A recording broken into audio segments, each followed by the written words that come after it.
It's one of the greatest stories ever told. They changed the world countless times. How four boys from Liverpool went from an underground club... Everybody was just crazy about them. ...to top of the British pops. I loved it when I did woo, and then my hair went shaking all over the place. Before conquering the planet. The Beatles are the biggest thing that ever happened in pop music. In just 8 short years, the Beatles caused a revolution. They were magic for nearly a decade. With groundbreaking sounds. The Beatles did it their way. Trend-setting fashions. They were the kings of the 60s. And a fab sense of humour. And the rest of you could just rattle a jewellery. Over the next 2 hours, we'll celebrate the band that ripped up the rule book and made Britain cool around the world. They absolutely have to be at world's #1. But just what is the nation's favourite Beatles #1?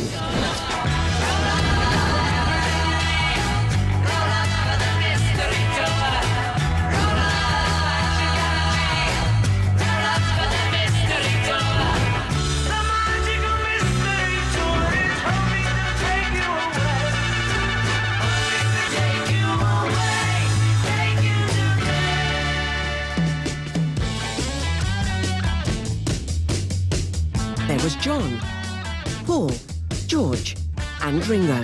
Hello, Beatles.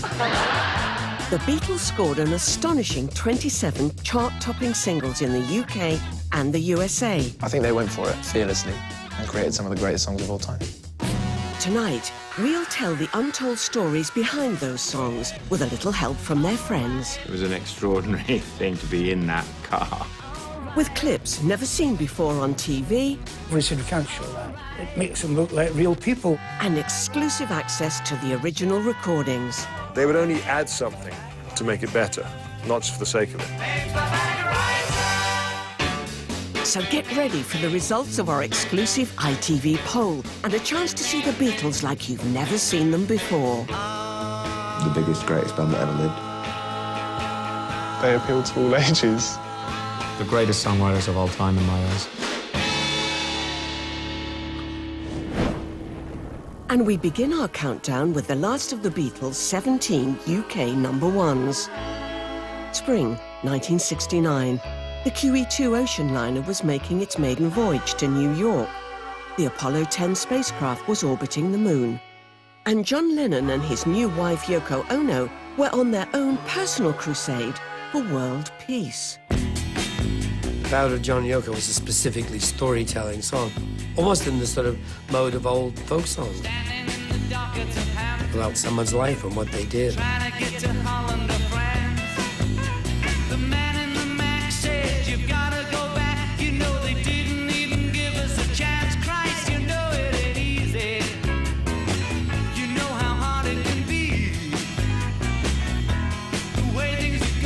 Every record is a time capsule of where they were at a particular time, and the Ballad of John and Yoko was, of course, about John and Yoko getting married. Finally made the plane into Paris, honeymooning down by the Seine. Peter Brown called to say, you can make it okay, you can get married in Gibraltar near Spain. Christ, you know it ain't easy. It was like their diary. You know how hard it can be. John and his great peace mission. The way things are going, they're gonna crucify me. And the bedding in Amsterdam. Drove from Paris to the Amsterdam Hilton, talking in our beds for a week. There were John and Yoko in their night clothes, holding white tulips. We're only trying to get us some peace. Christ, you know it ain't easy. We all got the message. It was peace, peace, peace. And of course, the Ballad of John and Yoko followed. The way things are going, they're gonna crucify me. John Lennon rang up Paul and said, look, I've got this idea for a song about his life outside of the group, actually, with Yoko Ono. And that evening, Paul wanted to record it. Last night the wife said, oh boy, when you're dead, you don't take nothing with you but your soul. The other two Beatles were abroad, so Paul McCartney plays the bass and the drums and the piano. John Lennon played both guitars and sang the main vocal. Newspaper said, she's gone to his head. They look just like two gurus in drag. Christ, you know it ain't easy. Imagine someone doing that now. How hard it can be. Imagine, you know, the Ballad of Jay-Z and Beyonce. Brilliant. They're gonna crucify me. Day Tripper is a great song and a great riff. It was like the first riff I learnt on a guitar. The tambourine in there, it kind of had a little Motown thing to it. And then that roll is really, really fast. Got a good reason Pretty amazing. for taking the easy way out. Got a good reason for taking the easy way out now. She was a day. Recorded in autumn 1965, Day Tripper was written by John and Paul with the hope of landing their third Christmas #1 in a row. Well, it worked. And I found out They're staggering in their simplicity, Beatles songs. But it's the melodies on top of it are brilliant. she's a big teaser. She took me half the way there. But the way they hang their melodies round those chords is, particularly the early stuff, the pop stuff, is staggering. She was a day tripper, one-way ticket, yeah. It took me so long to find out, and I found out. Day Tripper was a great song. I think it had a slightly different meaning as you got older, but at the time it made me think of just like you could sort of hop off school for the day, get the train in from Deptford into Charing Cross or something. But I think it might have referred to people sort of going on a trip for the day, probably without having to leave their own homes, by taking newfangled drugs, quite frankly. Well, whatever that song was about, the Beatles were certainly a band who knew how to have a good time. In fact, these four likely lads could unite the whole nation with laughter. They were very funny. Very witty, the four of them, actually. John Lennon probably most famously. Like this one-liner that has gone down in Royal Variety show history. For our last number, I'd like to ask your help. Would the people in the cheaper seats clap your hands? And the rest of you, if you just rattle your jewellery. There's just something so infectious about seeing, particularly in those early days. It just looks like they're enjoying every moment. You got a word of advice for somebody who's starting out in show business? Do your best, you know. That's great. I think the humour was a very, very important part of their appeal. Right from the start, they were clever. They had little wisecracks whenever they did press conferences and all that sort of stuff. You want to get a haircut at all? No. Nope, no. I had one yesterday.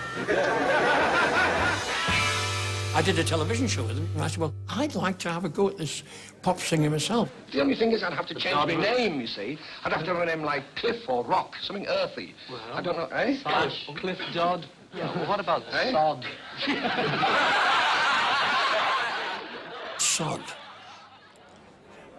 They were still able to be four Liverpool lads having a lark. Hello, Eric. Hello, mate. I remember you. You're the one with the short, fat, hairy legs. No, he's the one with the short, fat, hairy legs. We're the ones with the big, fat, hairy heads. Get out of that. Hey! What do you like being famous? It's not like in your day, you know. What do you mean, not like in my day? Oh, my dad used to tell me about you, you know. In the old days. I've only got a little dad, have you? Back to the music now. And at 25 in our chart, the song that showed the Beatles could turn even musical accidents into hits. They're in the studio, John Lennon just leans the guitar against the amp, and all of a sudden there's this really weird sound. And John goes, wow, what's that? And George Martin goes, feedback, John. And John goes, what, can we record that? Can we get that on a record? Baby's good to me, you know, she's happy as can be, you know, she's... And it wasn't just the music that was breaking new ground. I Feel Fine coincided with a moment when their world popularity was so huge they could no longer satisfy those markets by going out and playing concerts. So they had to make these pioneering videos. I'm in love with her and I feel fine. I'm so glad that she's my little girl. This early example was filmed in Twickenham studios. And the job of shooting it went to a 25-year-old filmmaker from Glasgow. I actually was the first director to do promo video, but I didn't know it at the time. She's in love with me. My attitude was, let them do what they like. Ringo got on the bike, George singing into the punch bowl. John actually suggested Ry putting a cigarette out, and somebody actually said, oh, we could pretend we've been to the lavatory. Their manager, Brian Epstein, said, stop it, be serious. He wanted to have them playing instruments and sing. Baby said she's mine, you know, she tells me all the time, you know, she said so. But Joe McGrath also filmed an alternative version. These pictures have never been seen on television until today, over 50 years later. The Beatles got hungry during that tape, and they sent out for fish and chips. So they sat down in the studio and started eating these fish and chips out of newspapers and chatting. So I said, just roll the cameras on it and put a track over it. Because Brian was there, and at the end of it, he came over and said, you can't show that. Makes them look like real people, like the Rolling Stones. They never showed it. We're celebrating the most successful band in chart history, the four lads from Liverpool who unleashed teenage mayhem in the early 60s. The whole thing was astonishing. There'd never been that kind of hysteria. But what was it really like being there to see the Beatles? You couldn't hear anything. All you could hear was us screaming. I loved it when they did woo, and then my hair went shaking all over the place. But it was just like the most amazing thing to actually be there and see them. Everybody wanted a piece of the Beatles. Some were lucky enough to get it. I started getting asked for bits of shirts, hair, fingernails. I do the line on fingernails. I'd stand in the corner while George was getting his hair cut, and then I would pick it up and put it in an envelope. And sometimes I would get them to sign the envelope to say, like, this is Paul McCartney's hair. In autumn 1963, a new word was invented to describe the phenomenon. I was credited for coining the phrase Beatlemania. Expression came right up the top of my head after going to one of the very early Beatle concerts. The Mirror night editor picked Beatlemania out of my text and put it straight onto the front page. So Beatlemania was really born. The Beatles' first single, Love Me Do, had been a top 20 hit in the UK, and the follow-up, Please Please Me, topped some, but not all, of the then different singles charts. But with Beatlemania on the rise, it would be a case of third time lucky. From Me to You, I think it's an absolute breakthrough record. Had all the great trademarks of the Beatles, which were, at the time, bizarrely, harmonica. Kind of nailed-on riff. And the combination John and Paul singing together. If there's anything that you want, if there's anything I can do, just call on me and I'll send it along with love from me to you. John's wonderful, harsh, kind of low tone. And that high McCartney harmony. Inspiration for this, the first of the Beatles' 17 UK chart toppers, would come from the music press. They're on tour with Helen Shapiro. They're on the tour bus and they're reading New Musical Express. And there's the letters page with people right in. So they look at that and then Paul or John, you know, go, wait a minute. And they start writing it on the bus. It's less than 2 minutes long. So much happens in it. And the other extraordinary thing is that it uses a series of chords that you don't normally get in pop music. They're slightly jazz chords. And the trick was they'd written this really sophisticated song, but they made it very effortless and simple. Welcome to the leafy London suburb of St John's Wood, and near this famous zebra crossing is an even more famous recording studio. Artists as diverse as Sir Edward Elgar and Kanye West have climbed these legendary Abbey Road steps. Oh yes, and these guys too. The instant you walk into that studio, it's as if the walls are holding the history of everything that's gone on there. It was here, in Studio 2, that the Beatles created many of the world's favourite songs. The band would be down here on the studio floor, and my dad and the engineers would be up there. I always find it interesting that a place like this is almost quite bland in its appearance. It's sort of beige and white. And I like that. I think part of the character of the room is the fact it is this box where musicians, like the Beatles, would paint their own colours on the walls. And at 23, it's a George Martin-produced classic from Abbey Road Studio 2. 1966, and 4 years into their extraordinary chart run, the songs of the Beatles were bringing musical storytelling to a whole new level.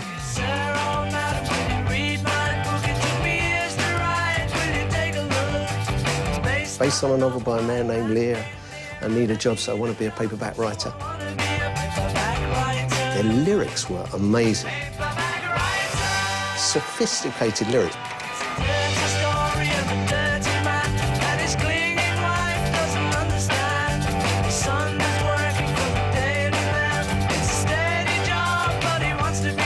Payback Writer is at that cusp of the studios becoming this box of tricks that they would look forward to going to. And we've exclusively accessed the original master recordings to reveal some of those tricks. Paul singing one lead vocal and then double track himself, which is a very Beatles sound.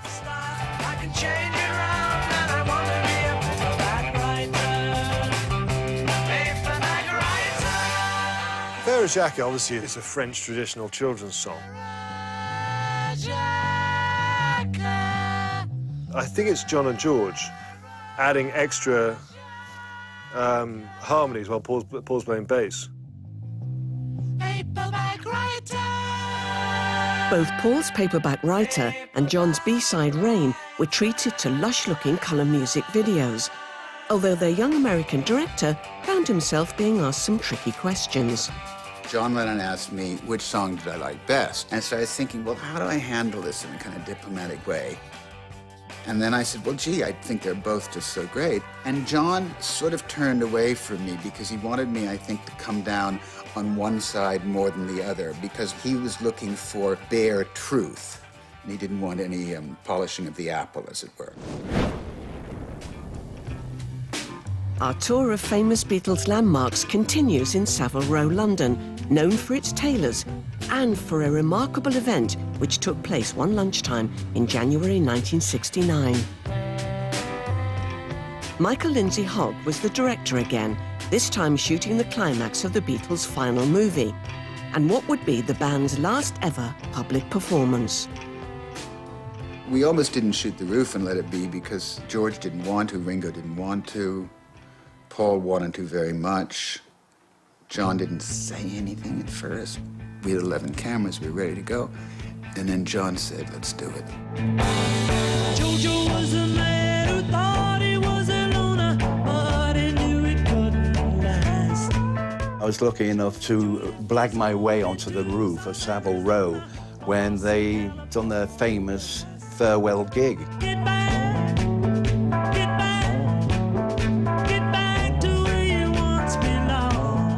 Went up on the roof, and indeed, there were the boys. It was so exciting.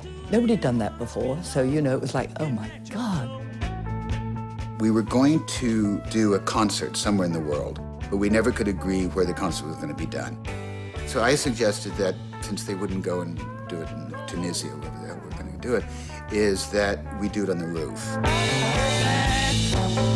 Get back, back to where you once belonged. The thing which is wonderful about Get Back is that the Beatles were happy when they were playing on the roof. To where you once belonged. Get back, Joe. Whatever disputes had been between them in the past several months, playing together again for an audience, even though it was 2 stories below or on the adjoining rooftops, they felt like themselves again.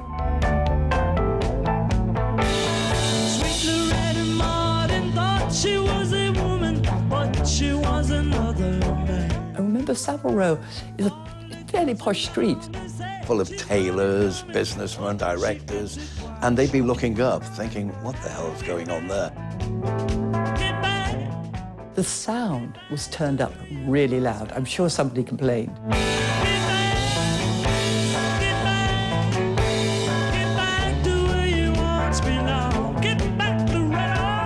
The police were so sweet. They were bobbies who were sort of thrilled to be up on the roof of the Beatles, except they had to close the show down. One of the policemen came in, climbed up on the roof. He said, "Mr. McCartney, could you tell me how long you'll be?" He got through, I think, half a dozen songs. They got a lot of good footage. Police actually did nothing. I think they enjoyed it. Oh, well, goodbye. Even giants like the Beatles had their heroes. And in 1968, Paul McCartney decided to pay a musical tribute to one of his. 50s rock and roll piano legend, Fats Domino. With John Lennon lending Paul a hand on the lyrics, Lady Madonna was a song that Fats Domino would go on to record himself. Lady Madonna, children at your feet. Wonder how you managed to make ends meet. Lady Madonna, definitely one of my favorites. It's very beautifully written. I like little things in the writing like rhyming suitcase and bootlace. Friday night arrives without a suitcase. Sunday morning creeping like a nun. Monday's child has learned to tie his bootlace. See how they run. The Fab Four played a lot of instruments, but they couldn't play everything, and Lady Madonna needed a specialist. They hired Ronnie Scott to come and play tenor saxophone on it. He was one of the greatest musicians in this country. And the boys accompanied this jazz great with their own brass section. Kind of. It was John, Paul and George. Similar to the kind of sound that you get when you put paper over a comb. See how they run. Quite funny. Lady Madonna lying on the bed. Lady Madonna has a particularly strong resonance with me because piano records weren't in the charts then. And suddenly this record came out that not only had a piano on it, but was like just what I wanted to play like. Paul McCartney is a brilliant piano player. Tuesday afternoon is never ending. But why in the promo video that came with the song is it John, not Paul, playing piano? The reason for that is the day they were meant to record that video, John Lennon arrived at the studio with a song called Hey Bulldog, and they got the instruments up and they started rehearsing the song and decided to record it then and there. When the film crew arrived, they were just told to film whatever they could, and they're actually filming the Beatles performing Hey Bulldog. They were so fast-moving and so looking to the next project that they just hadn't got time to produce a proper video. If anyone ever needs basic education in the Beatles, I just point them to 1967. The album Sgt. Pepper's Lonely Hearts Club Band, the #1 single, All You Need Is Love. All you need is love.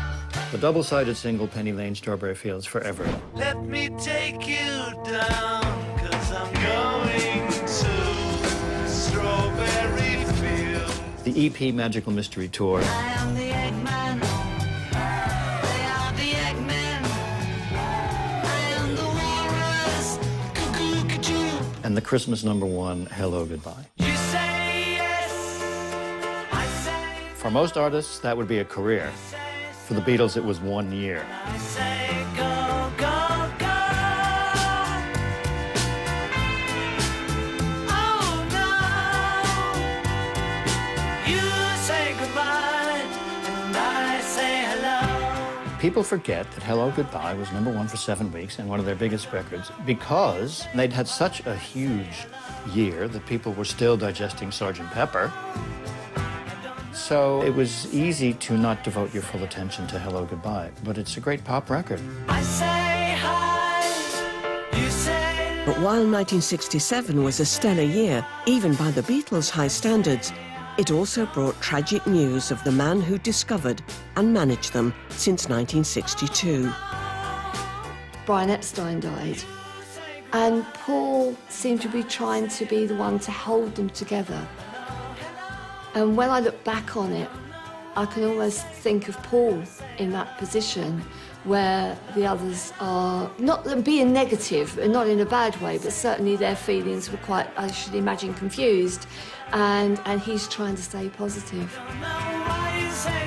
When they're saying goodbye, he's going, no, it's hello. Hello, Goodbye still sounds great. And it stops. And then starts again. All radio station owners are afraid that their listeners are going to stare at their radios and think either transmission has stopped or their sets are broken. So very rarely do they want to hear a record stop. But Hello, Goodbye got away with it. Next in our search for the nation's favourite Beatles #1, it's a classic written but not sung by Paul, and one that would inspire an animated Beatles movie. It's Full Speed Ahead at number 19 in our poll. In the town where I was born lived a man who sailed to sea, and he told us of his life in the land of submarines. I like Yellow Submarine. So we sailed on, You know, it's a different thing. It's a different feel. till we found the sea of green, and we lived. It was ideal for Ringo, and I think so much of it, the appeal of it, is the way Ringo delivered it. We all live in a yellow submarine, yellow submarine. Ringo Starr was born Richard Starkey, the eldest of the Beatles and the last to join, in summer 1962, just months before their first hit. Yellow submarine, and our friend. It became tradition that Ringo sang one song on each album, and Yellow Submarine was written with him specially in mind. Now, you could give it to John or Paul with a magnificent voice. It wouldn't be right. It has to be that everyman's voice, which is Ringo. We all live in a yellow submarine. Yellow Submarine also played to the strengths of their genius producer, George Martin. My father did lots of comedy records with Peter Sellers and Spike Milligan, and the Beatles loved this. They loved comedy. So when it comes to something like Yellow Submarine, the creation of sound effects of the sounds of a submarine would appeal to them all, whether we have voices through megaphones, chains pulled across the floor. It's fun. And there's more fabness just around the corner. Anyone care to guess the next stop on our magical mystery tour?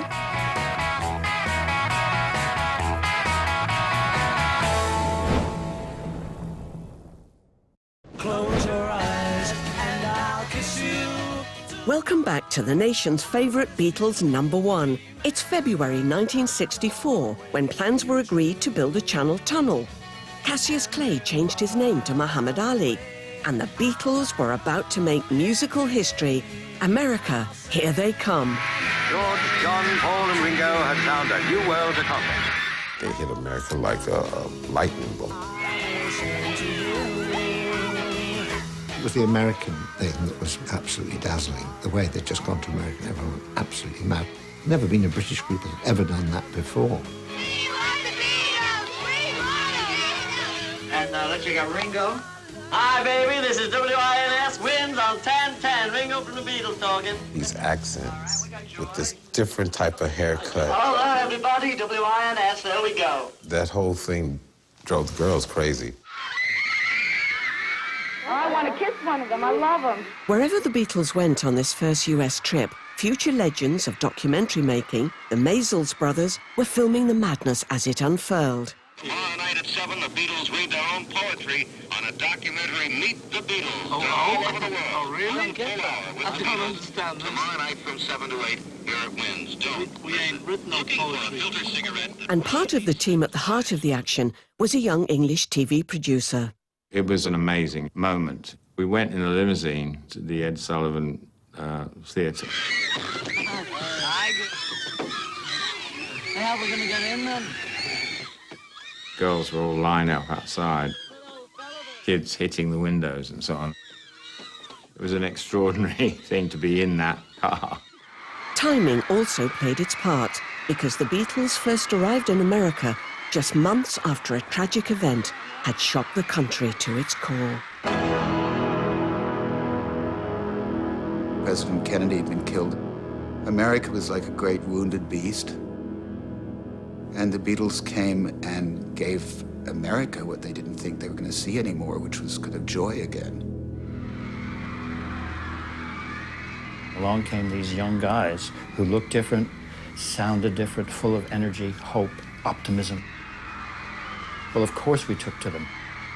And it's a song that topped the singles charts in America, but not back home, that's next in our countdown of the nation's favourite Beatles #1s. 8 days a week. It was a great part of a great album over here. First track, side 2, but there they took it off the album, released it as a single. I need your love, babe. Guess you know it's true. On their second US tour in 1965, the Beatles found the crowds had grown ever larger and wilder. Hold me, love me, hold me, love me. I ain't got nothing but love. And when they played at New York's Shea Stadium to a record-breaking crowd of 55,000 adoring fans, the Fab Four became the first band in music history to play to such an enormous audience. Thing I can say, girl, love you all the time. The irony was that the Beatles were storming the States with their own unique take on the new sound of Black America, coming from labels like Motown. Nothing but love, girl. 8 days a week. The Beatles loved Motown and Stax and Atlantic and all those great soul records. I love you. On their early albums, the Beatles covered many American soul classics, which then influenced the songs they were writing themselves, like this one. 8 days a week. You can definitely hear the influence of Motown. They always wanted to sound like a Motown record. It's always like grass is greener. They took the American influence and turned it around and made it very British. It's really weird when you think about it, but here you have these English young men telling Americans that these American artists are great.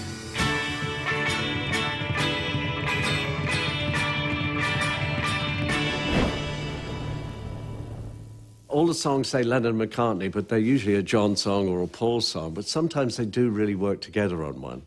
Try to see it my way. Do I have to keep on talking till And that was true about We Can Work It Out. while you see it your way? Run a risk of knowing that I love the song, but I almost love it more because of that perfect example of them as a dream team. we can work it out. Think of what you're saying. You can get it wrong and still Paul is very optimistic, you know, we can work it out, think of what I'm saying. it's all going to be all right. Work it out and get it straight or say goodnight. And then you get John Lennon coming in the middle, who's like a bit more pessimistic. Life is very short and there's no time. You know, when I see that video now, and you're close on John, and he's singing the line, you know, life is very short.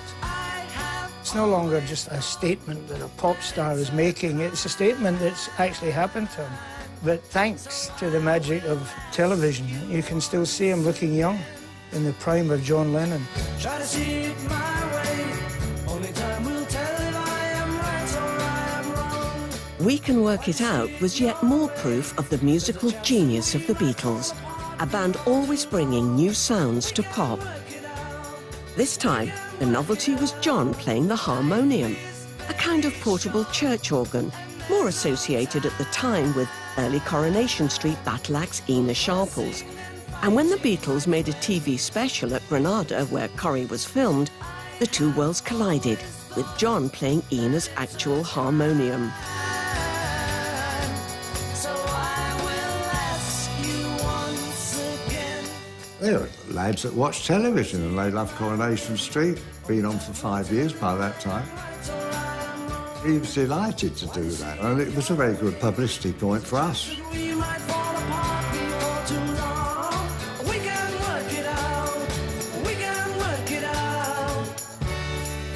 one of my definite favorites. It's the purest of pop, you know. The Beatles were a band whose looks were as revolutionary as their sounds. To some, they were the original boy band, four good-looking lads with a unique style that set the trend for others to come. I fell in love with them. Their hairstyle, the way that they were dressed, they were just so cute. I have great affection for the early mop top thing. Yes, even their hairdos sent the crowd wild. Just let me hear some of that rock and roll music. But it hadn't always been like that. In their early days at the Cavern, they looked like a down-and-dirty rock and roll band. We just bought leather jackets, so it ended up we're all on stage with them. We'd always worn jeans because we didn't have anything else at the time, yeah. So we bought leather pants and we looked like four Gene Vincents, only a bit younger, I think. My mother never got over the fact that they were scruffy. She used to call them the Dirty Beatles. That's why I go for that rock and roll. We all loved it. We thought they were fantastic. It's like Elvis. And that was it, you know, and we just kept the leather gear till Brian came along. 'Cause baby, it's you. But then manager Brian Epstein ditched the leather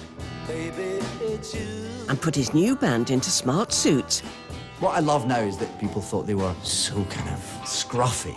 They look so sharp by today's standards. My parents said, looked absolutely ridiculous, and that's what made it so marvellous, because the parents didn't like them. Unlike other bands before them, the Beatles didn't settle on one look. As their music evolved, so did their style. Beyonce will have, 44 stylists and hairdressers, stuff. They didn't have anything. And they chose their own clothes, and they just sort of turned up in what they were turning up in,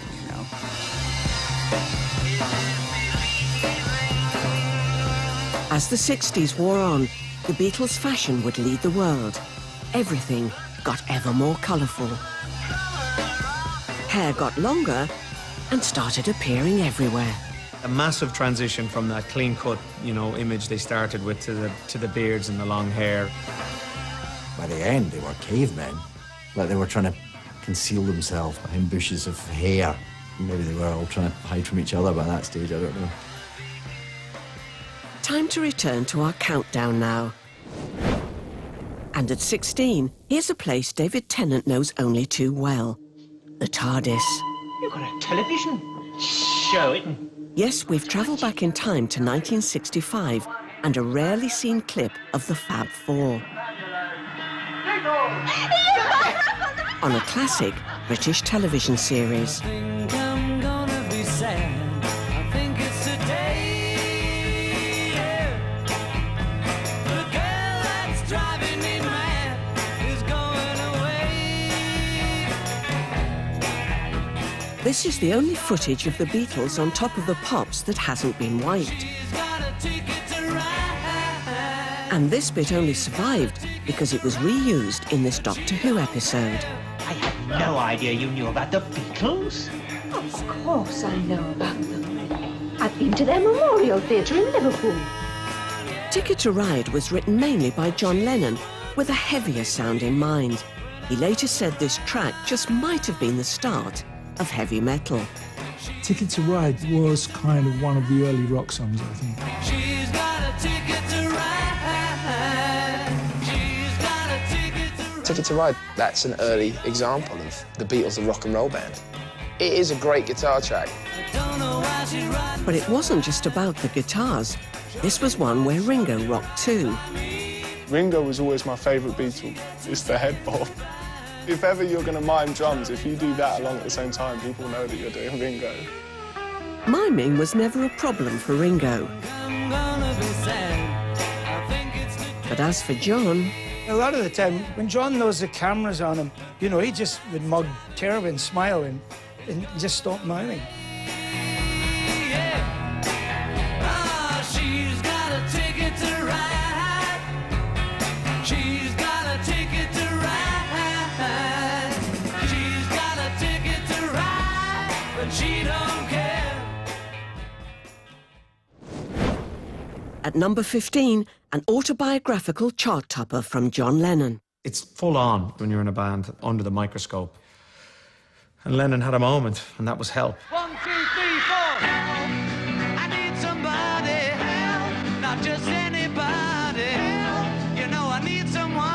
help was John calling for help.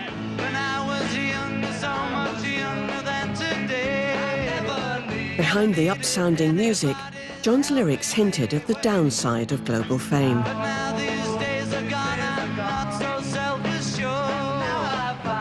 I think he was beginning to feel the pressure of the whole Beatledom thing.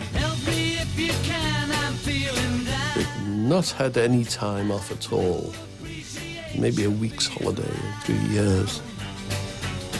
It was a treadmill which the Beatles were still able to cope with. But they were getting a little bit frayed at the edges by this time.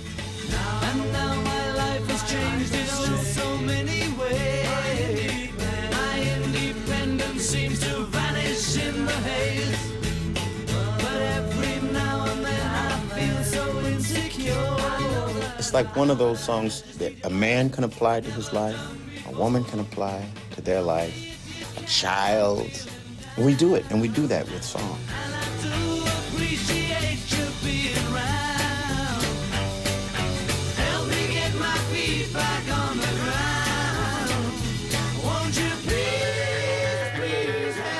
Help was the title track of the band's second film.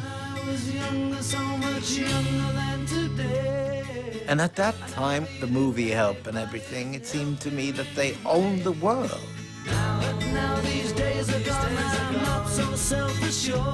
The feel of the movie's famous Alpine sequence was recreated for one of Joe McGrath's promo films, but on a much smaller budget. The link was just that bit of paper snow and Ringo with an umbrella. A lot of paper was swallowed.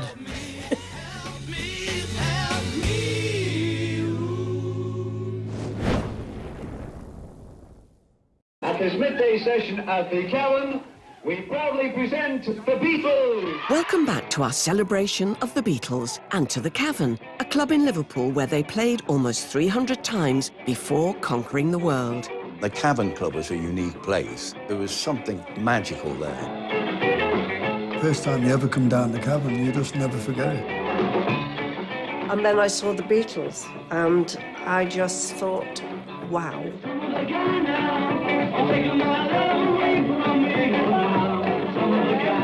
The Beatles were only captured on film at the Cavern once, and this is it, a performance of Some Other Guy, shot by 25-year-old Granada TV director Leslie Woodhead. There was a sense that there was something extraordinary going on in Liverpool with all of these kids playing rock and roll. And I was absolutely blown away by what was going on there, which was the Beatles in full throat doing their thing. Such overwhelming energy. I could feel it coming up through the soles of my feet and into my stomach. There was something really special going on there. Just 6 weeks after this performance was filmed one August lunchtime in 1962, the rest of the country would get its first taste of the excitement when, in the same week as the first Bond film, Dr. No, the Beatles' debut single was released. And it's the song that's been voted number 14 in our exclusive countdown. Love Me Do was just like the opening of the doors for the Beatles. It's like signifies when everything changed. Love, love me do. You know I love you. I'll always be true. I bought it straight away. I didn't have a record player, but I just wanted it in the charts. Love me do. An awful lot of Cavernites done the same. They didn't have record players. Love me do. But other Cavern regulars weren't so sure. Love me do. Love Me Do had been all over the Merseybeat newspaper, which was the Bible in those days. And suddenly it was going to be a hit. And that's when we started to feel a little bit threatened. Love me do. Hang on, we buy this, or if they get famous, they'll leave the Cavern, and what will we do then? Someone to love, somebody new. There was stories about people saying, don't buy it, you know, they'll get famous. But I couldn't resist. I worked over the record shop as well, so I couldn't resist, could I? Love, love me do. You know I love you. I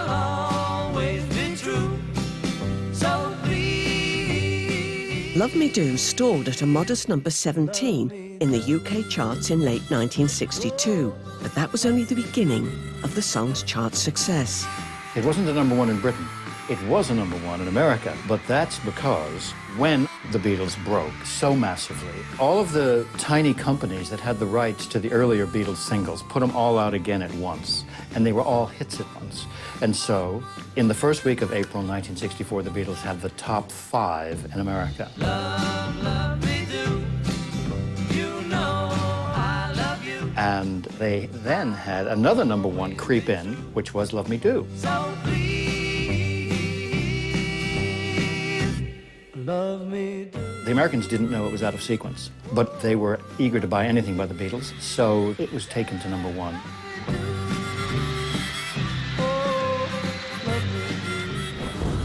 Before the Beatles captured American hearts in 1964, they had begun a lasting love affair with Europe too, as this German TV footage shows. Auf einem kleinen Bahnhof bei Hamburg zum letzten Mal verlassen die Beatles ihren Sonderzug, der sie während einer Tournee durch Deutschland trug. And the story of the next song in our countdown begins when the boys reluctantly agreed to re-record some of their hits for the German market. Come to me, du nimmst mir den Verstand. After recording new vocals for Sie liebt dich and Komm gib mir deine Hand in Paris, the band still had an hour left in the studio. That time was put to good use, recording the chart-topping classic that's number 13 in our poll. Can't buy me love, can't buy me love. I'll buy you a diamond ring, my friend, if it makes you feel alright. I'll get you anything, my friend, if it makes you feel alright. I don't care too much for money. The Beatles were a rock and roll group. They were a fantastic rock and roll group. But they invented their own version of it, and it was like an incredible version of it. When I heard those records, I sort of just got that excitement. I don't care too much for money. Money can't buy me love. Can't Buy Me Love was so different from everything that went before. You thought, wow, you knew it was the same band because you recognised Paul's voice. That was the astonishing thing. Every single was different. Say you don't need no diamond ring, and I'll be satisfied. Tell me that you want the kind of thing the money just can't buy. I don't care too much for money. Money can't buy me love. Ken Scott was the engineer on many Beatles hits and would go on to work with stars like David Bowie as a producer. But in 1964, he was a starstruck junior employee at EMI Records. I first started at Abbey Road when I was 16. I was a huge Beatles fan. Within a couple of weeks, I had in my hand this box. I happened to notice that the name at the top was the Beatles, and I saw 2 of their songs, but the titles were in German. And then there was another one I'd never heard of called Can't Buy Me Love. I don't care too much for money. Money can't buy me love. I had the tape in my hands before anyone had ever heard it. It was amazing. Can't buy me love.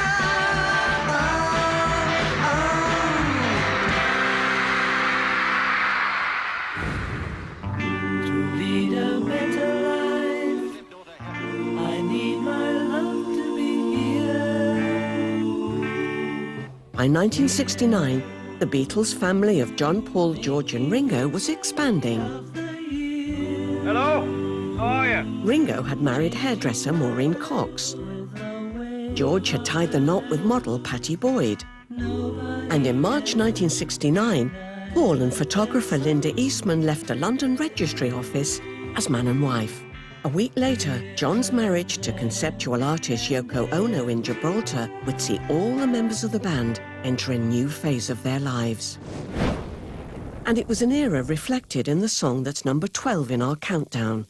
George is said to have written it for his wife Pattie, and its promo video featured the 4 happy couples. That song just has always touched me since the first time I heard it. Attracts me like no other lover. It just has everything that makes a perfect song. Something in the way she It just comes at you from all sides and just take over your emotions. don't want to leave her now. You know I believe in how. Something was a landmark song for the youngest Beatle, George Harrison. After 7 years of Lennon and McCartney hits, this was his first to be released as a single. But I don't need no other lover. George was a great songwriter, but the other two were like typewriters. You know, if they didn't write a song in 10 minutes, they'd throw it away and start another one. Don't want to leave her now. George spent a lot of time getting his right because he knew he had to present it to those two. It wasn't until 1968, 69 when he had a long time in India to write an awful lot of songs. You're asking me will my love grow? I don't know. I don't know. You stick around now, it may show. I don't know. I don't know. What a beautiful song. What an absolutely beautiful, dazzling song. And of course, that guitar bit, whenever you hear that, it's kind of shiver up the spine. Artists as diverse as Elvis, Shirley Bassey and Liberace have covered Something, although not everyone had all the facts at their fingertips. It's just funny when Frank Sinatra used to perform it, he used to say this is one of Lennon and McCartney's greatest songs. Something was released as part of a double A-side. And next in our countdown, the song that was on the other side. It's the bass line, man. It's just pumps. Come Together, for me personally, stands out. There's so little going on, but so much sound.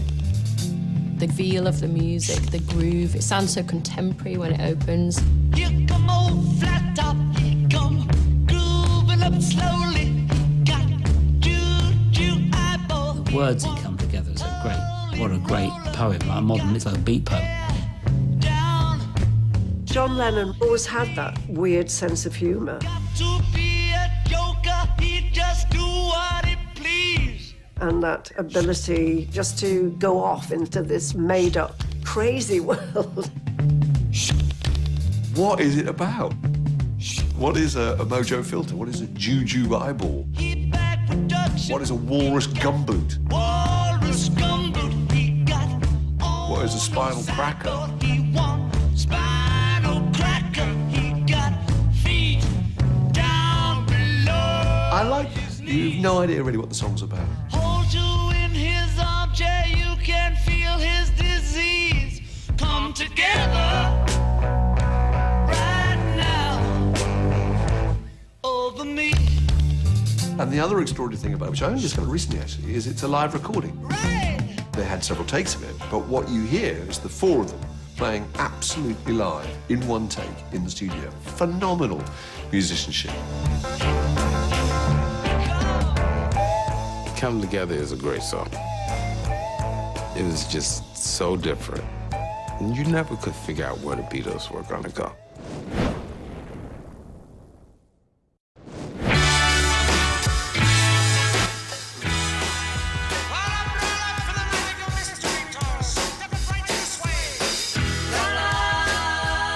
Our magical trip through the incredible career of the Beatles continues in Liverpool, their home city, where tourists still flock to see where it all started.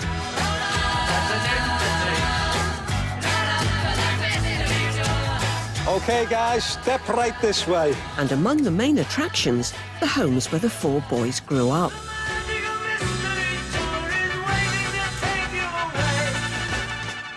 We're in number 9 Madison Street, and this was the birthplace of Ringo Starr. George's childhood address would stay with him throughout his career. Arnold Grove was a name that George used to use when he was signing in and out of hotels. That was his alias.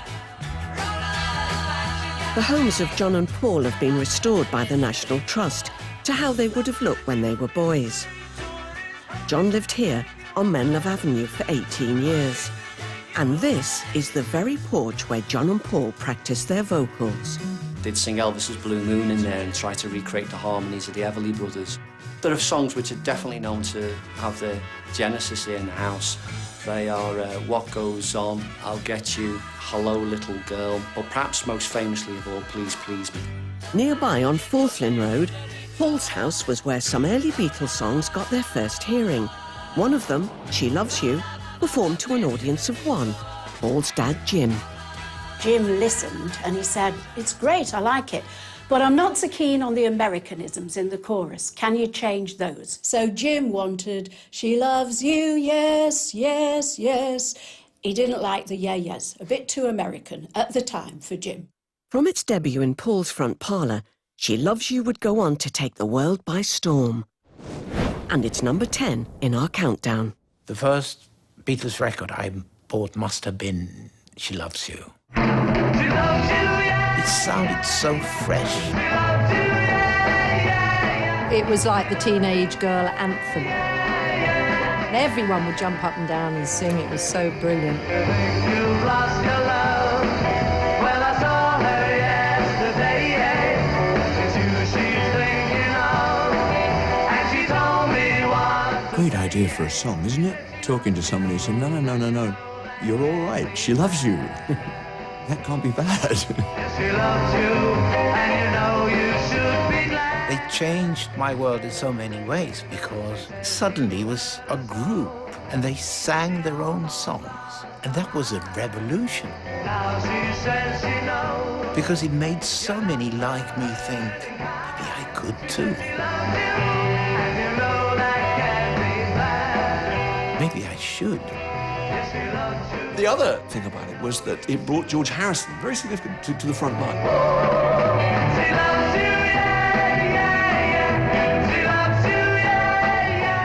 George Harrison sings nearly all the way through it, and that became part of their signature. The fact that they could sing three-part harmonies.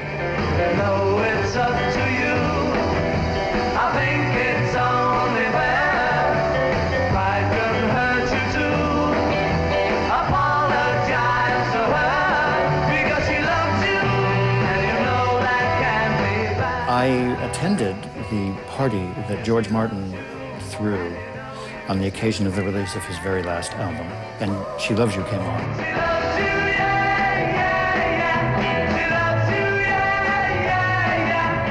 I noticed there was a fellow dancing up and down in the corner, and I looked a little bit closer, and it was Ringo Starr. When it was over, he said, "Great record." Well, who can disagree? You know you should be glad.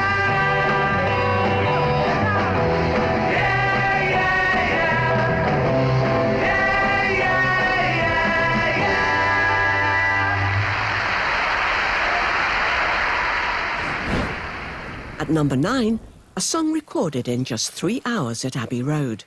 The next song we'd like to sing.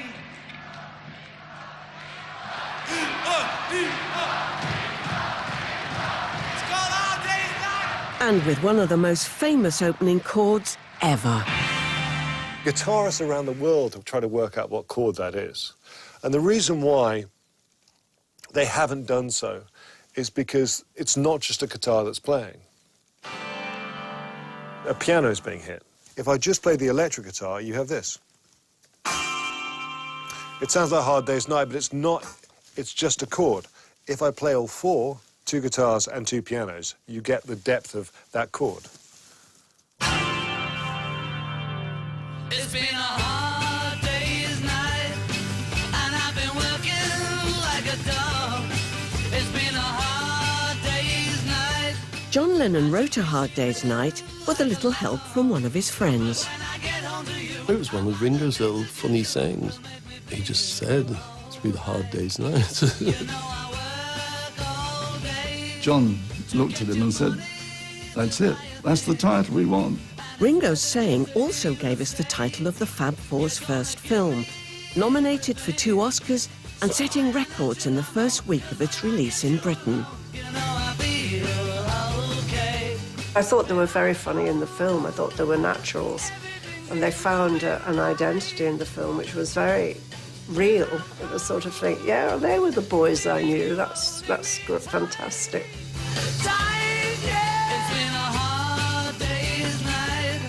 They didn't get them to play roles they weren't comfortable with. They were basically playing themselves, which was a very clever thing for them to do. I should be sleeping like a love, but when I get home to you, I find the things that you do. Ringo and his character is really well captured in that film. Now, you've got inferiority complex, you have. Yeah, no, that's why I play the drums. Paul's cheeky chappy, everybody's friend feel is also brilliantly caught. And John's rather sardonic feel. How did you find America? I left to Greenland. And George has allowed a few rather wicked asides. What would you call that hairstyle you're wearing? Arthur. For its Liverpool premiere on July the 10th, 1964, the four international movie stars returned home to a reception even wilder than those in the film. 200,000 people were in Castle Street and Dale Street alone.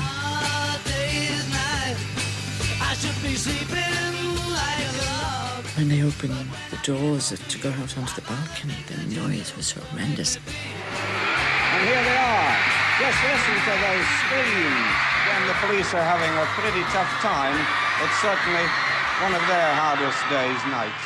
Looking out and just seeing the whole street just full. That's when I realised they were famous. At number 8, the last of the Beatles' amazing run of chart toppers, an undoubted classic, but one which splits opinion to this day. In April 1970, the same journalist who'd been following their progress since the days of Beatlemania broke the news that the greatest band in history had decided to go their separate ways. From a journalist's point of view, it was a great scoop, but it was kind of sad in many, many ways because we'd travelled the road a long time, and as poor roads, it was the end of the long and winding road. We'd reached it, and I knew we'd reached it. The long and winding road that leads to your door. The Long and Winding Road is the most outstanding record. Will never disappear. The melody, the voice, haunting vocal, magic. I've seen that road before. But by the time it gave the Beatles their 20th US #1 in June 1970, the band were no longer together. And even this song was cause for dispute. The Long and Winding Road is a very strange story. First of all, the artist had no idea that it was going to sound like what it sounded like, because Phil Spector got it. Its writer Paul McCartney had no idea that Maverick producer Spector had been brought in. His task? To tidy up the unfinished tracks that George Martin had originally recorded for what would become the Let It Be album. And this was how it sounded when Phil Spector first got hold of the song. Leave me standing here.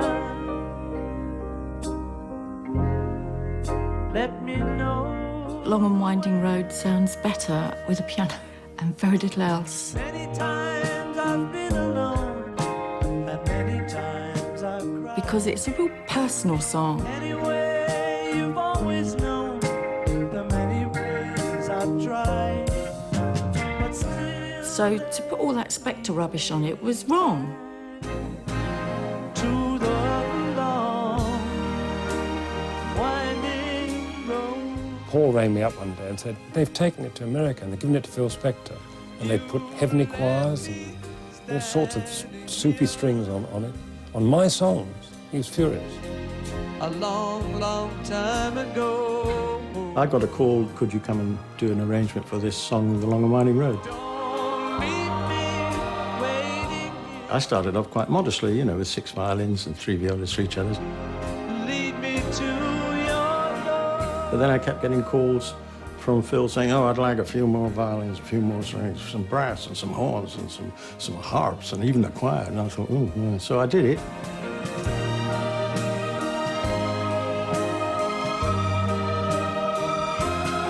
And then the final snub was that EMI said, well, we wouldn't have your name, my name, on the album, because Phil Spector had now produced it. And I said, let's have a compromise. Why don't you say, produced by George Martin, overproduced by Phil Spector?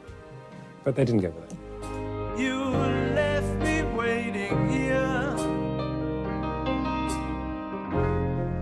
a long, long time ago. Don't leave me standing here. Lead me to your door.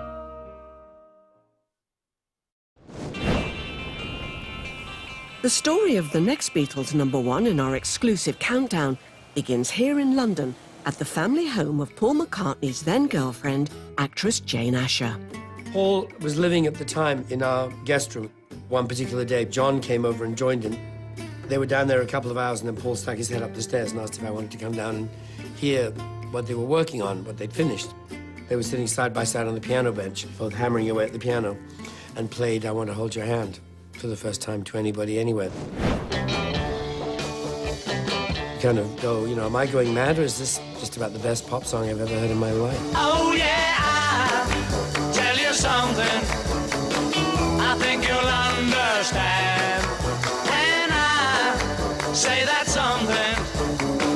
I wanna hold your hand. Landing UK #1s was becoming business as usual for the Fab Four. This was their third in 1963 alone. But I Want to Hold Your Hand also started to climb the American charts, and so by early 1964, it had conquered the Billboard Hot 100. Just 7 weeks earlier, they were performing this song on Granada's local magazine show. Now the Beatles were playing it to what seemed like the whole of America. In the first week of February, they appeared on The Ed Sullivan Show to the largest television audience to date, which was 73 million people.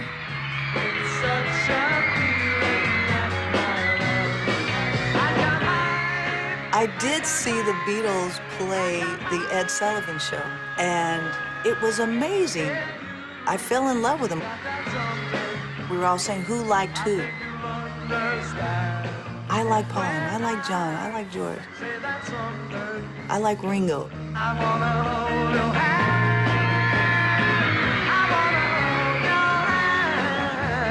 The feel of I Want to Hold Your Hand, it was like something that came from the moon. When I touch you, I feel happy inside. It was very, very, very different.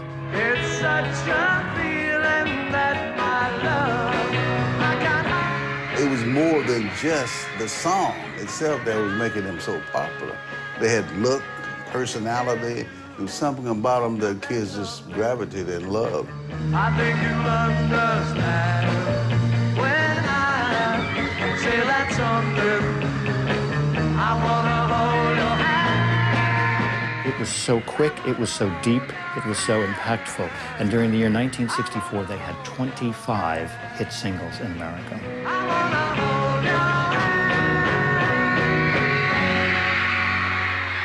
Next, we're moving on 3 years to 1967 and the great Beatles album that got away. Let me take you down, 'cause I'm going to Strawberry Field. The Beatles decided to make a concept album Nothing is real. about their life and the early days in Liverpool.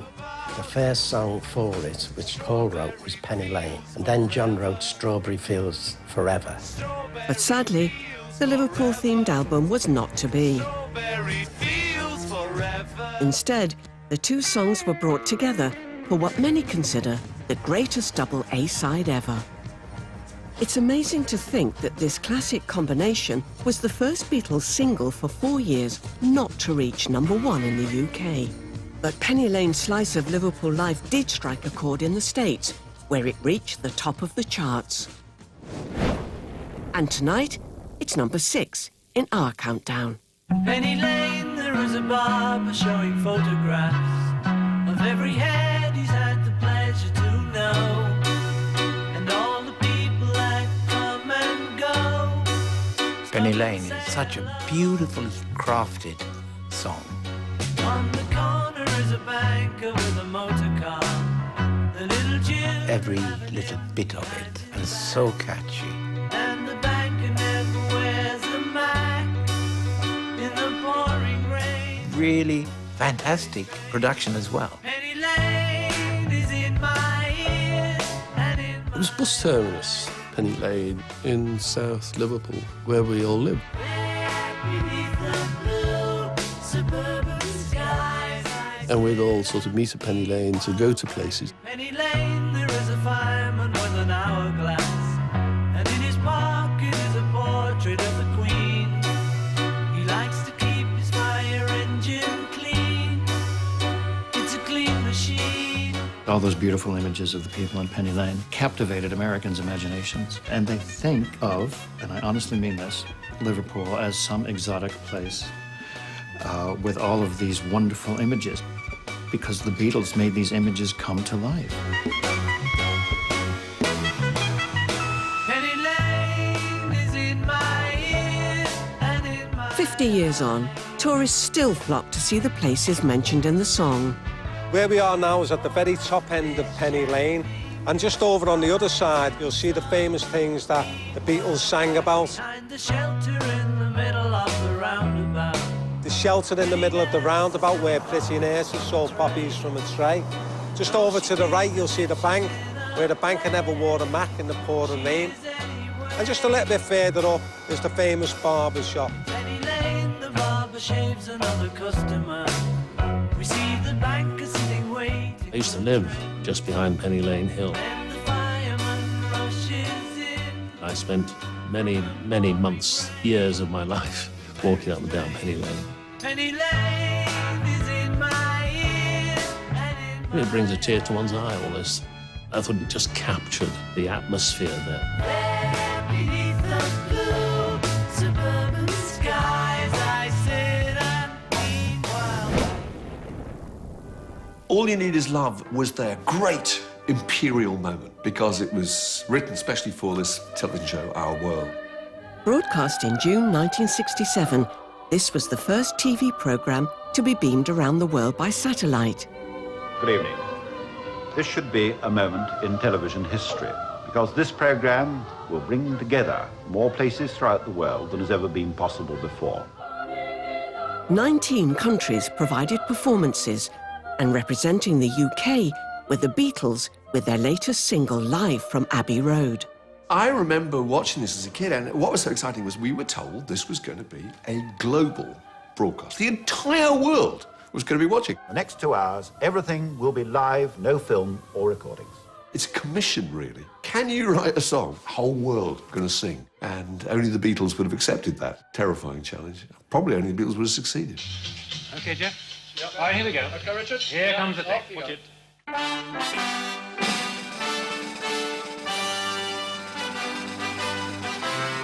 I felt really nervous on the Beatles' behalf. You know, I remember watching it live and thinking, what do they feel? The whole world's watching.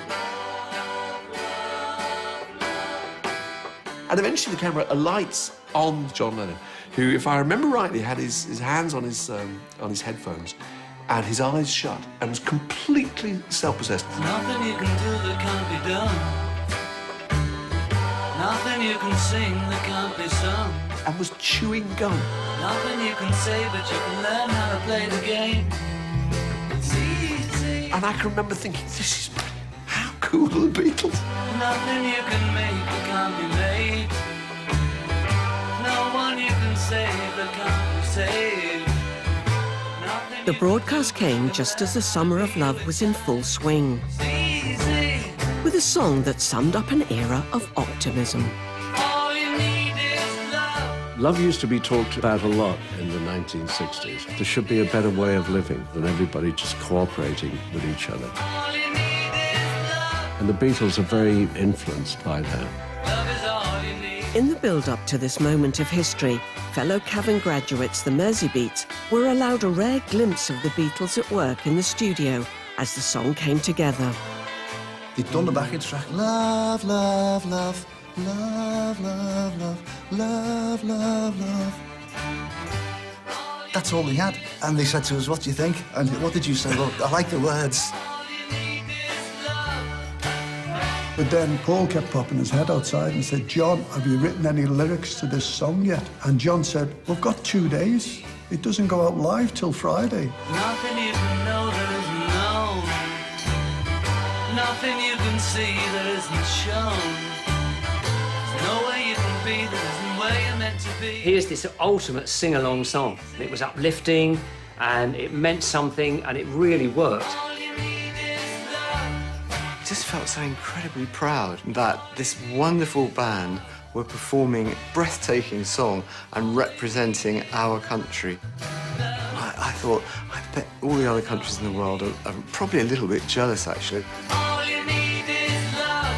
All together.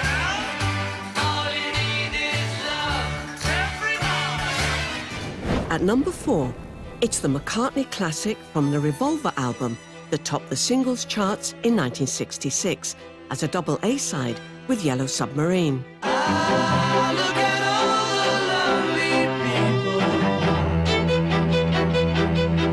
What I loved about Eleanor Rigby is the fact that you followed her journey and they made her feel very real. Eleanor Rigby picks up the rice in the church where a wedding has been. It's so heartbreaking. Lives in a dream, waits It's verging on poetry. wearing the face that she keeps in a jar by the door. It's a poetic lyric, but then it's got a massive punchline. All the lonely people, All the lonely people, where do they all come from? do they all come Oh, it's a lyric of a lifetime, that.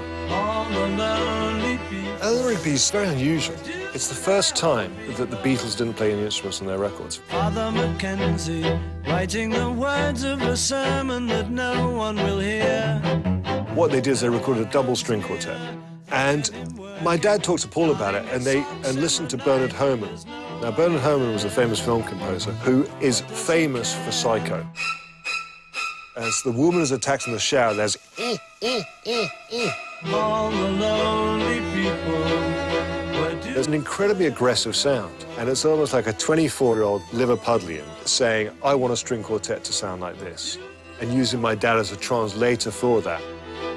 Paul has said that the name Eleanor Rigby came from combining the names of actress Eleanor Bron with a Bristol wine shop. But intriguingly, a stone's throw from where John and Paul first met in 1957, this gravestone can be found. Died in the church and was buried. The majority of fans love the idea that there is a true Eleanor Rigby, so they're not that particularly bothered if Paul says it's to do with the actress Eleanor Bron. They still want to come and see this grave in St. Peter's Church. It's strange to have a number 1 that is only string quartet and vocal. And it's just the thought of being able to come into studios, tear out the rule book, break the mold, and then move on to something else was just very Beatles.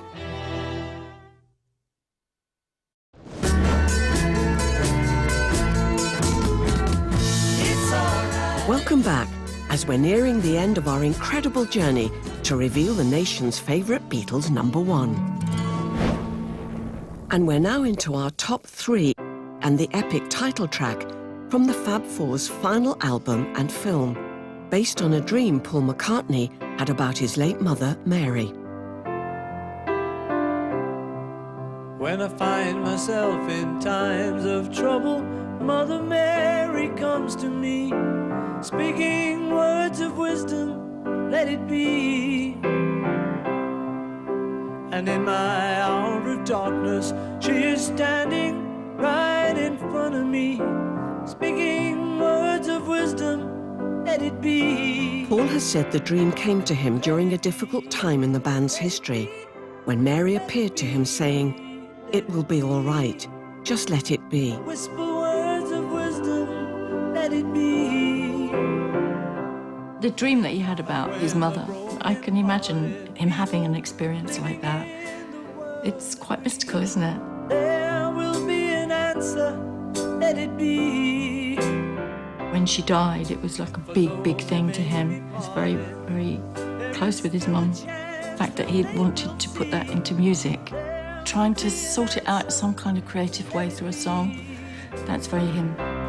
Let it be, let it be, let it be, let it be. Yeah, there will be an answer, let it be. allowed men to be able to go, you know what, this is okay to be emotional, to talk like this. We've a lot to thank them for. They wrote those songs, the kind of early anthemic songs that we all wanted to get behind and put our hands up in the air and say, yep, that's part of me. It just sounded very spiritual, like a gospel song.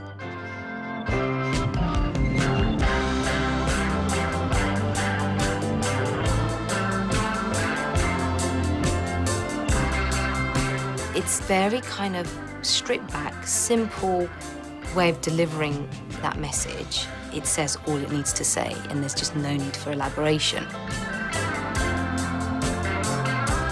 It pretty much sums up how to deal with any situation when you're really struggling.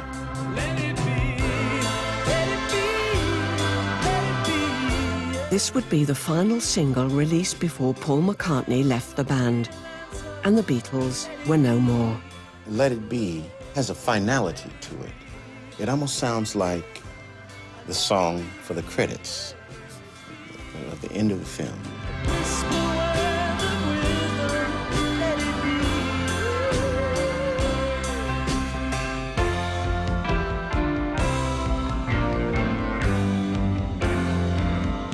We're now just one Beatles classic away from the end of our countdown. And at number 2, the most recorded song in pop history. 3,000 cover versions so far and counting. Yesterday, all my troubles seem so far away. Now it looks as though they're here to stay. Oh, I believe. Yesterday's one of those songs where you could have taken it a number of ways. Suddenly, ultimately had to be stripped back. not half the man. I had to just sing to you, like, you know, like a lullaby. There's a shadow hanging over me. Oh, yesterday came suddenly. Why she had to go, I don't know. She wouldn't say. I said something wrong, now I long for yesterday. It's got a very identifiable sentiment. Yesterday, love was such an easy game to play. Now I need a place to. We're all slightly yearning for what's gone by. Oh, I believe in. It's a beautiful song that connects with people.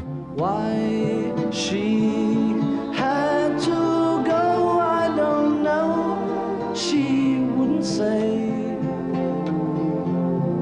Just like Let It Be, this was another song that came to Paul in a dream. And another song born at the family home of Paul's girlfriend, Jane Asher. He woke up with the song in his head, finished, the melody. He assumed it was a pre-existing song. Now I need a place to hide away. My mum remembered him wandering down to breakfast, as it were, saying, "What is this song that I've got stuck in my head?" She said, "It's very nice, but I've never heard it before." And it eventually dawned on him that he'd written it in his sleep. Yesterday's a really special song. Just can't imagine a world where the song doesn't exist. Thank you, Ringo. That was wonderful. Thank you, John.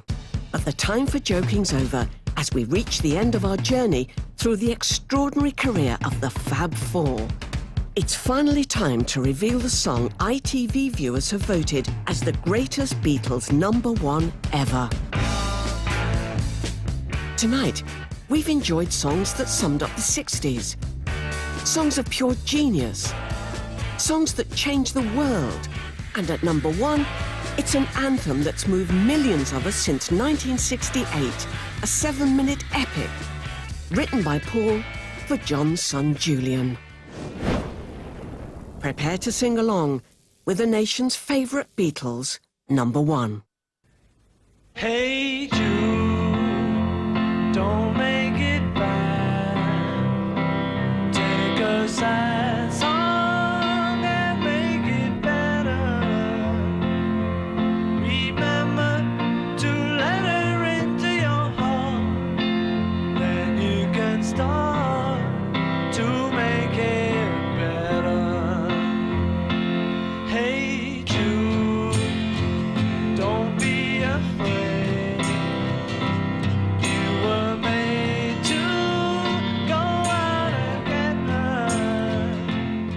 John Lennon loved that song because it was written for Julian. It was Paul's way of saying, I know your parents have divorced, but things are going to be okay. What a present to give to someone. And it was a beautiful gift in our lifetime for us. And anytime you feel the pain, hey Jude, refrain. Don't carry the world upon your shoulder. The song has open arms in the way that it's saying, don't worry. You know? You want to sing it with each other and to each other, whoever you're with.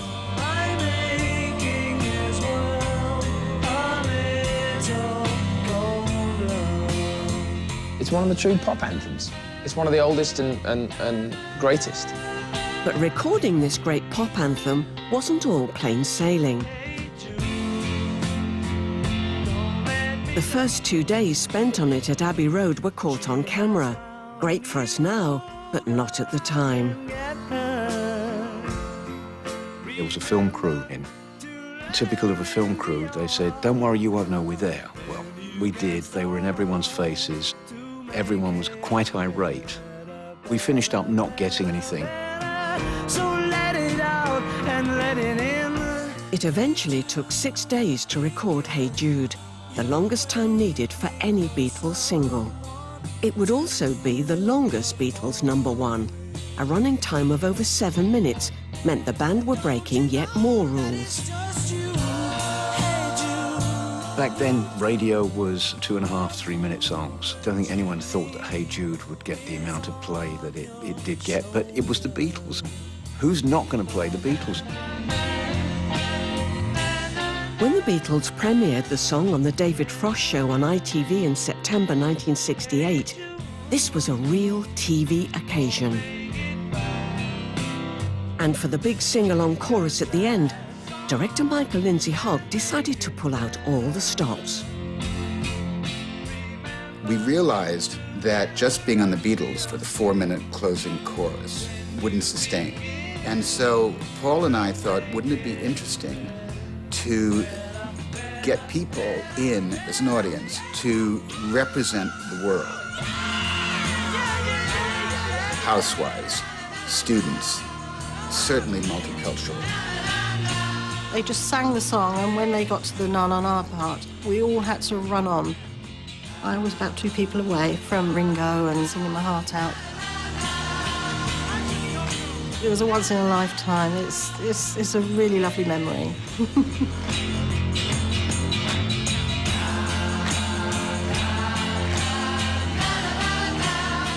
Nothing beats the end.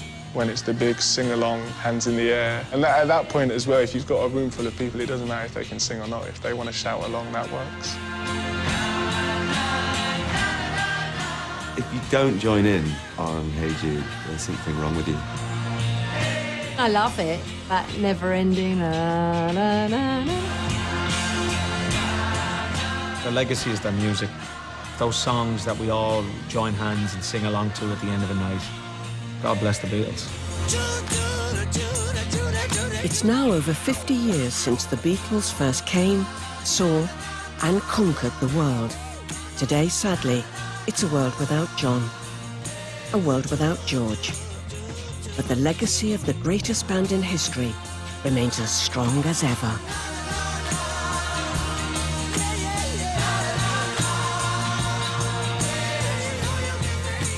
To go from Love Me Do to Hey Jude in 7 and a bit years, it's staggering, it's staggering. I've had holidays longer than that, do you know what I mean?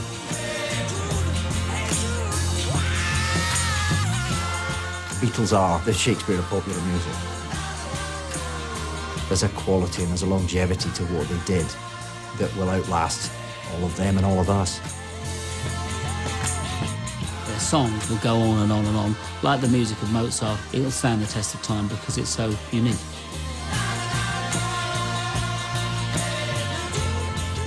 You listen to a Beatles record and generally it'll make your day a little bit better. They've given the world a huge amount of enjoyment, and it's as simple as that.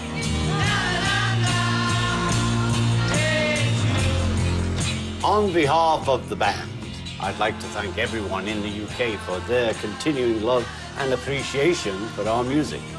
Our early success was all down to your wonderful support, and we have never forgotten that. Thank you. Paul, you're up next. Hello there. This has been a great programme and I'm very happy to be part of it. I can't believe that after all these years, people are still listening to the Beatles, still playing the music, and I send my best. Have a great one. Peace and love.